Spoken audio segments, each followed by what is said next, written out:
Greetings. In this video, I'm still continuing with our presentation skills. And even in this video, I'm going to look at how to handle questions during and after presentations. So, if possible, we are going to look at everything to do with questions in presentations. But as our topic goes, handling questions during and after presentations, I would like to first of all emphasize that there is no difference between handling questions or between the way we handle questions during and after the presentation. There is no difference. The only thing is that questions that come in during the presentation have a challenge. Like they have a challenge whereby if a question is asked during a presentation as you're presenting, remember you at that point you're not as a presenter you should expect such cases, and you should prepare for them. So in case if it finds you when you are not prepared for such an incident, it can disorganize you and disorganize the flow of your points. So that is the only challenge with questions that come in during the presentation. The only disadvantage or the only challenge with them is that they can disorganize the flow of your presentation. That is if the question that has come in is not to do with the point you've been talking about or asking for clarification, but something to do with that topic, but not what you're looking at currently. So that one affects the flow of your points or organization of your points. If you had not prepared, let's say if you had not prepared a way of following up your points, like if you didn't prepare notes, or or if you didn't use cards, like we normally use visual aids or cards to help us follow through the logical sequence we prepared for our point, such that even if you are interrupted between the presentation, we can still go back and know which point comes next. So if at all you didn't prepare, or you didn't have such an arrangement of following your points even after an interruption, that's where you become challenged with the questions that come in during the presentation. They may disorganize you, that after answering the question you actually don't remember which point is supposed to come next. So that's the only challenge with questions that come in during the presentation. Otherwise, there is no difference between the two questions. They are all approached in the same way. The only thing is that after handling the question, you have to make sure you go back to the flow of your points, like you suppose you arranged it to be. So that is the only thing about that. But otherwise, you're not going to say that you handle questions that come in during a presentation like this and then questions that come at the end like this. No, that's the only thing. You just have to be prepared.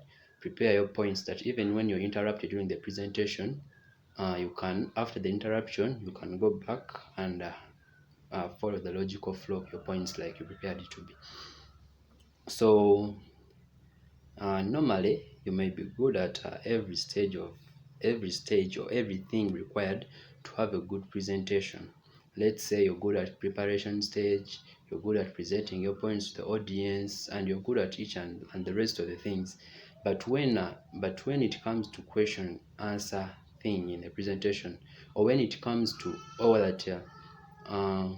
okay, let's say, but that you don't look forward to question and answer, like you don't know what people are going to ask, so you worry you won't have a good answer for their questions, or worse, that you will say something dumb.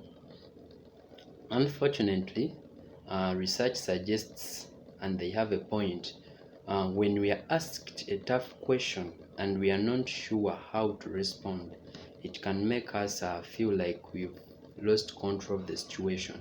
Like we feel like we become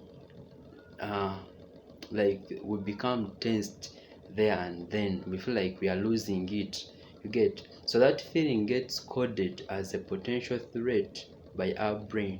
So it powers up a defensive fight or fight response while restricting activity.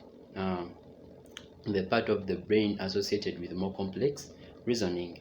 So this redirection of mental resources makes perfect sense if the threat is a fire, and we simply just need to run from a burning building as fast as possible. But it is also why our mind can go blank, just as we need to master a brilliant comeback under pressure. So because of because of that reaction that comes up, like you're losing it all, now your brain changes. It is in the mode of fight, like you become defensive. So in that way, your brain locks up, if I may say, locks up some parts of your brain that handle complex reasoning. So you need to deal with this, you need to deal with that, even such that even when you're faced with a question that seems hard, you don't react like your brain does not react in such a way of in a way that is defensive to bring up all that. So you just have to allow yourself to think more clearly and creatively when faced with questions that aren't easy to answer. So you need to reduce the sense of threat and give yourself back a sense of control. So you don't need to get this sense of a threat, like you're losing the control. No, you just have to get that sense that no, I'm in control. So I'm going to give you some approaches, like four, to help you with such a situation. So number one, you need to appreciate the conversation. Like dead silence after you finish speaking is not what you want. You don't want to finish speaking and then people have nothing to say, unless if you're delivering a sermon in a monastery or in a church. So you need to remind yourself that questions are good. They are a sign of interesting talk, since they mean that your audience has actually paid attention to what you've said and is now actively reflecting on your content. So you need to reframe the question and answer as a rewarding conversation that signals health engagement, and your brain is less likely to be on the defensive, which means you will be more likely to bring your best self to bear. You get? So there are two specific things you can try. You can try here.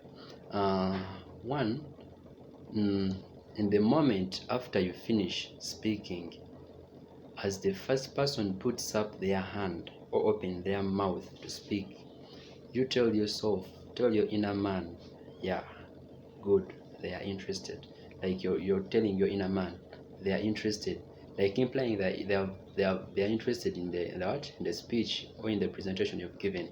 So start secondly, start your answer by appreciating the question. Like try something like you after someone has asked the question and it is you to answer. Now you start by saying, I appreciate you raising that question. Or you can say, thank you, that's an important topic. So you start by appreciating the person. So the second of this approach, like this thing of appreciating the person after asking the question, delivers the additional benefit of giving yourself an extra moment to think about your reply and of making your audience feel valued. Like when you take time to appreciate the question, you're doing two things. One, you're giving yourself time. It is a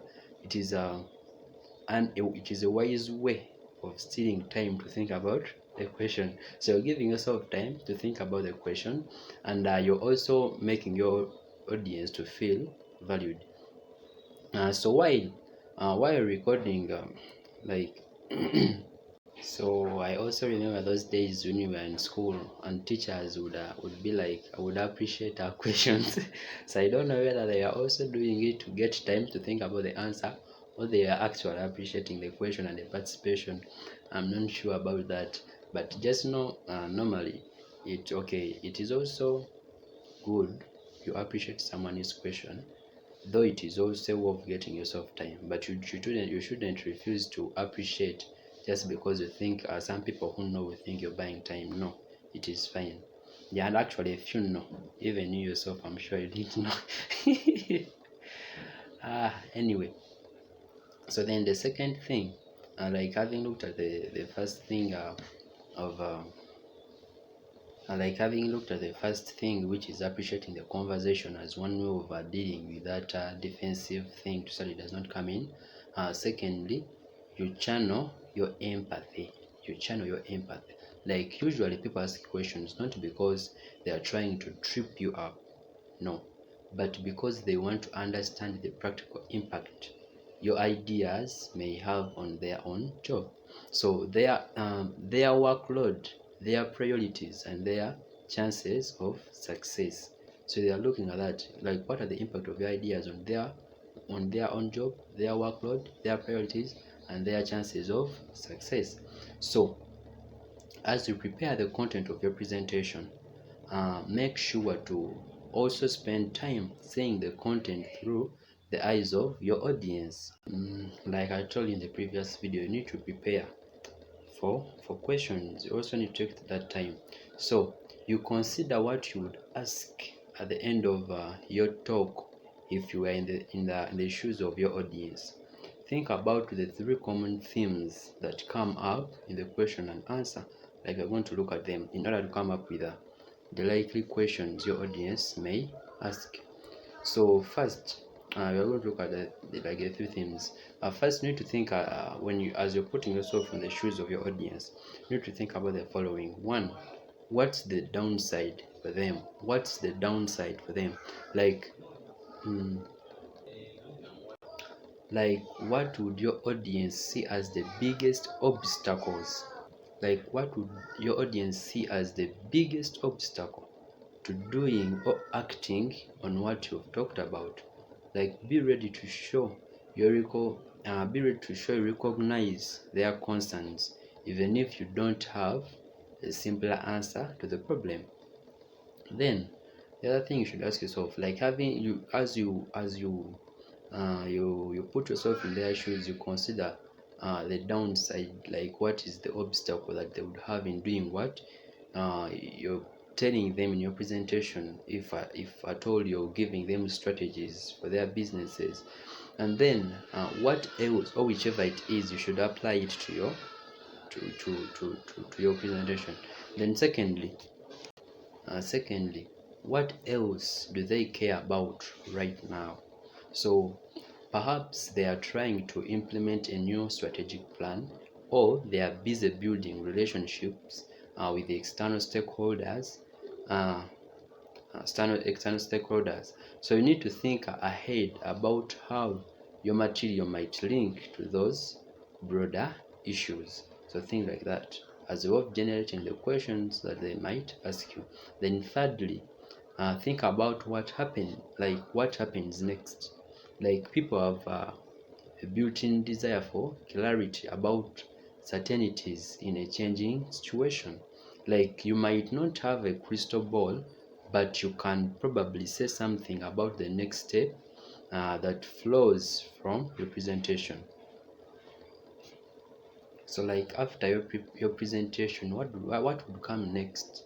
Like as a result, like your like you remember you put yourself in the shoes of your audience. Like having finished listening to your presentation, whichever it is looking at, then what next? What would someone do in line to your presentation? Something like that. So, considering your audience's perspective helps you to stay calm by reminding you that you're dealing with human beings and not enemy combatants, like combatants. You get? So it also makes it more likely that you will have impact with your ideas. So that one helps you calm down and be ready for the questions from the audience, not receiving them in a defensive way. Then thirdly, um, start with agreement. Like as you're answering their questions, start with agreement. So sometimes people ask, or someone may ask a question because they disagree with you. So this can be a particularly delicate moment to handle.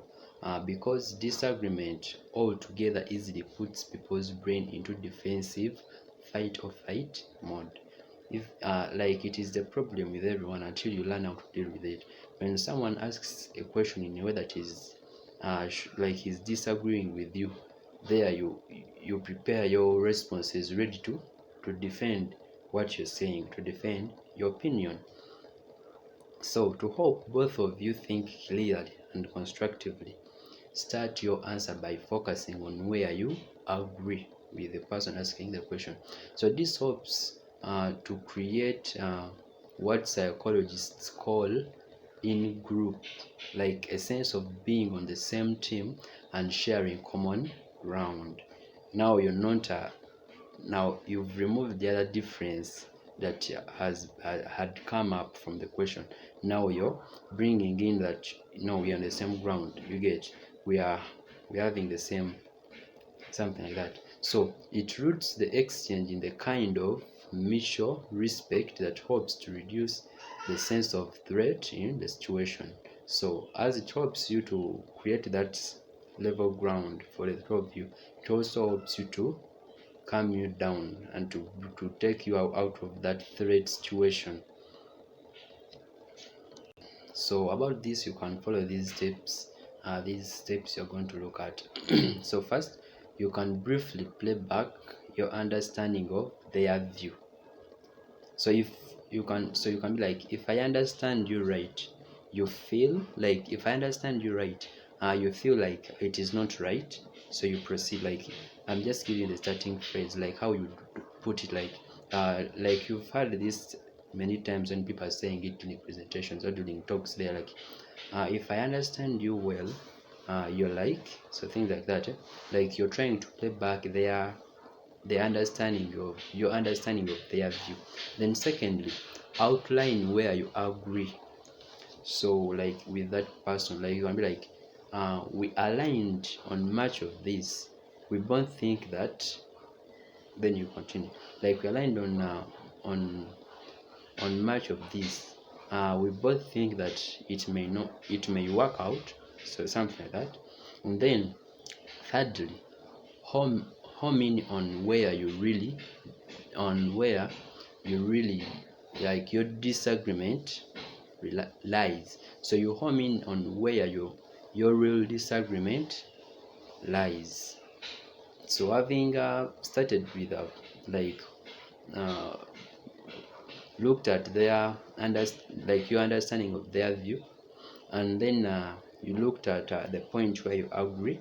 Now you come in at that point where you not agree, but by that time you're already calm and you're in good terms. So then you can say, the one place we differ is, the one place there is difference is, so things like that. And then fourth, explain what has shaped your point of view. You explain why you're having that point of view. So someone can be like, the reason for my perspective is that, the reason for my solution or for my alternative is that, things like that. So we can take an example. So we can take an example of this instance where a senior manager in a certain tech company was being challenged by a colleague on her ambitious timeline for a new product launch.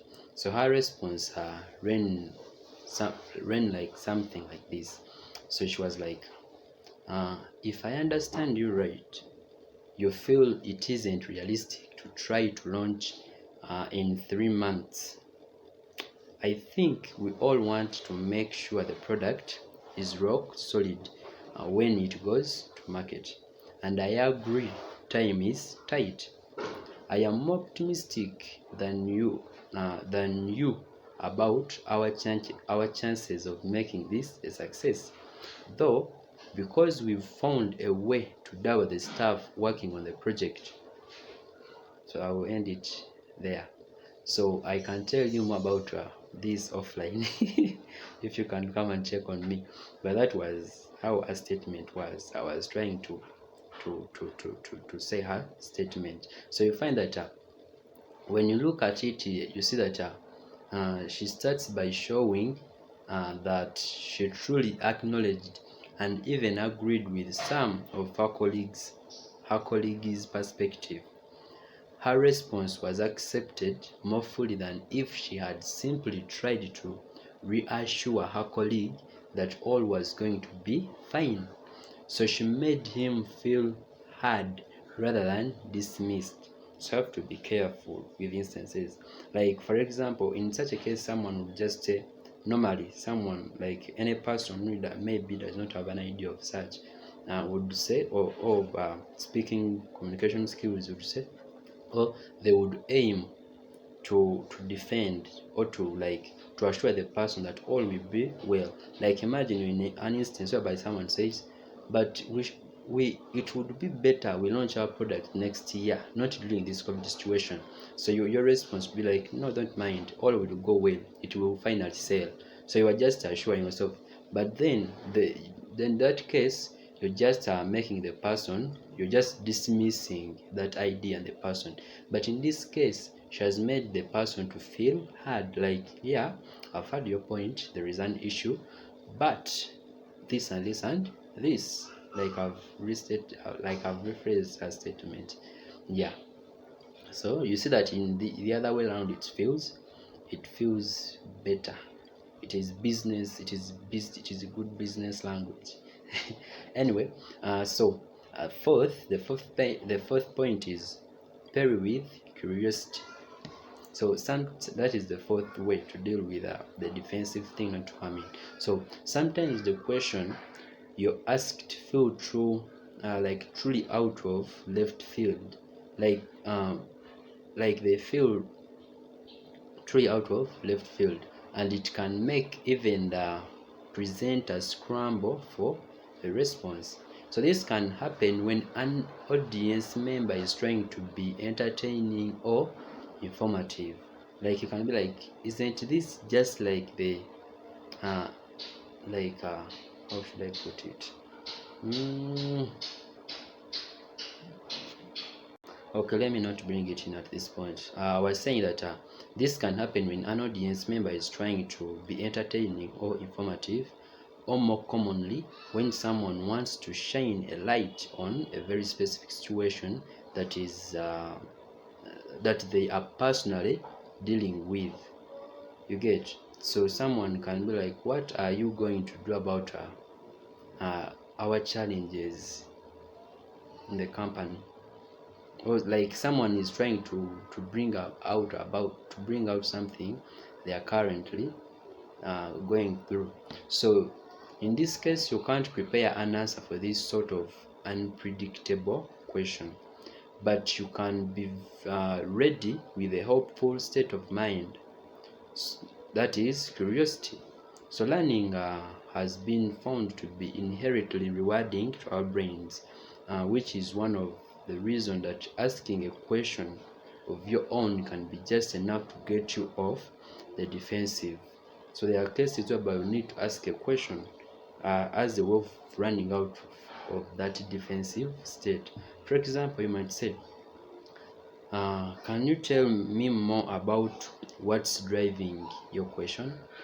Or is there a specific reason for your concern on this? Like, you're trying to seek clarity. Someone is like clarity from that person. So if you're still left scratching your head after asking that for that kind of question or seeking for clarity, then you go back to the first strategy above and appreciate the horizon broadening input. So you may be like, I'm not sure about that, but thank you. Yeah, I will look into it and get back to you. So you're leaving that question, like you're not going to deal with that. You get?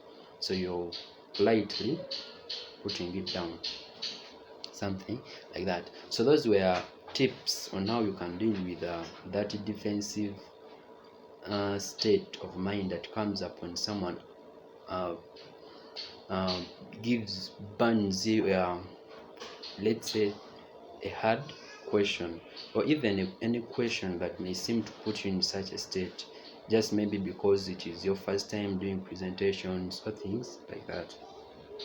it seems like time is not on our side. I intended to do everything in this video, but it has not accepted. It has finally refused. So anyway, for this video I'm going to end it there, and I'm going to continue from here, the conclusion. So thank you for watching. Let's continue the next video.